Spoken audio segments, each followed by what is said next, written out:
అందరికీ నమస్తే. ఆంధ్రప్రభకు స్వాగతం. నేను మీ సంతోషి. ప్రస్తుతం మనతో ప్రొడ్యూసర్ చిట్టిబాబు గారు ఉన్నారు. నమస్తే సార్. నమస్తే సార్, రీసెంట్ గా సమంత రాజ్ నిడుమూరి గురించి చాలా అంటే కామెంట్స్ కానివ్వండి, ఇవన్నీ కూడా కొంచెం టాపిక్ అనేది బాగా రేజ్ అవుతుంది.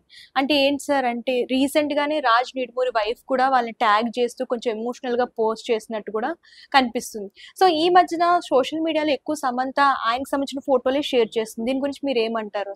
సమంత ఎప్పుడు ఏదో ఒకటి చేసుకోవడం, తన లైమ్ లైట్ లో ఉంచుకోవటానికి, తన ఫోకస్ లో ఉంచడానికి ఏదో ఒకటి చెప్తా ఉంటుంది.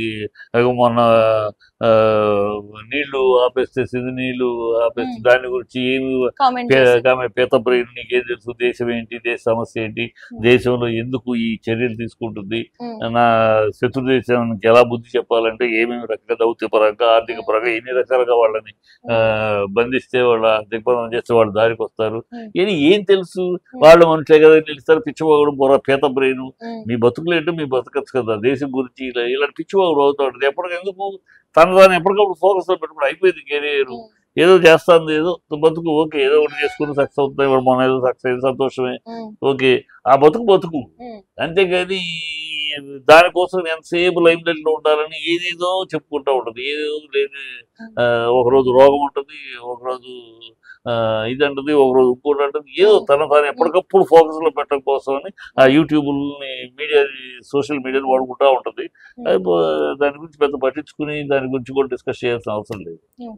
అంటే రీసెంట్ గా చూసుకున్నట్లయితే, అంటే అంతకు ముందు కూడా చూసుకున్నట్లయితే, ఎందుకు సార్ అమ్మాయిలందరూ కూడా సో అంటే సెకండ్ మ్యారేజ్ చేసుకుంటున్నారు? అంటే అబ్బాయిల్ని, అంటే ఆల్రెడీ పెళ్ళైన అబ్బాయిల్ని ఎందుకు పెళ్లి చేసుకుంటున్నారు? ఆనాటి సావిత్రి కానివ్వండి, సో ఇప్పుడు రీసెంట్ గా సమంత, అట్లాగే ఇంకోటి ఈయనున్నారు కదండి జయం రవి. సో ఇలాగా ఆ పెళ్ళిళ్ళైన వాళ్ళే సో ఆల్రెడీ రిలేషన్షిప్ లో ఉంటూనే ఇంకొకరితో ఎఫ్ఐఆర్ పెట్టుకోవడం, ఇట్లా ఎందుకు సార్, ఇలా ఎందుకు జరుగుతుంది ఇండస్ట్రీలో? ఈ ప్రశ్న అమ్మాయిలను అడిగితే తెలుస్తుంది. అమ్మాయిలకి మరి పెళ్లి అయిన వాడు, పెళ్లి కానివాడు కన్నా పెళ్లి అయిన వాడు ఎక్స్పీరియన్స్, బాధ్యత అన్ని బాగా తెలిసినవాడు కనుక మన జీవితం బాగా చూసుకుంటాడని అనుకుంటున్నారేమో. పెళ్లి గిల్లి లేని వాడు చేసుకుంటే వాడు యాక్టివ్గా ఉండొచ్చు, కానీ బాధ్యతలు, జీవితము, కుటుంబము, వీటి గురించి ఎంత అవగాహన ఉంటుందో ఏంటో. వీడు ఊరినే పెళ్లి చేసుకుంటూ ఆ సరదా తప్పితే నిజమే ఇలా ఆల్రెడీ అనుభవం ఉన్నవాడు వీళ్ళు, కుటుంబం, వ్యవస్థ, భార్య ఇది ఉన్నవాళ్ళు. సో వీళ్ళైతే మనకి సేఫ్గా ఉంటుంది. ఈ విషయం బాధ్యత తెలిసిన వాళ్ళు, కుటుంబ వ్యవస్థల గురించి, భార్యాభర్తలు దీని గురించి తెలిసిన వాళ్ళు, అనుభవం ఉంది వీళ్ళకి, ఆయన ఉండొచ్చు.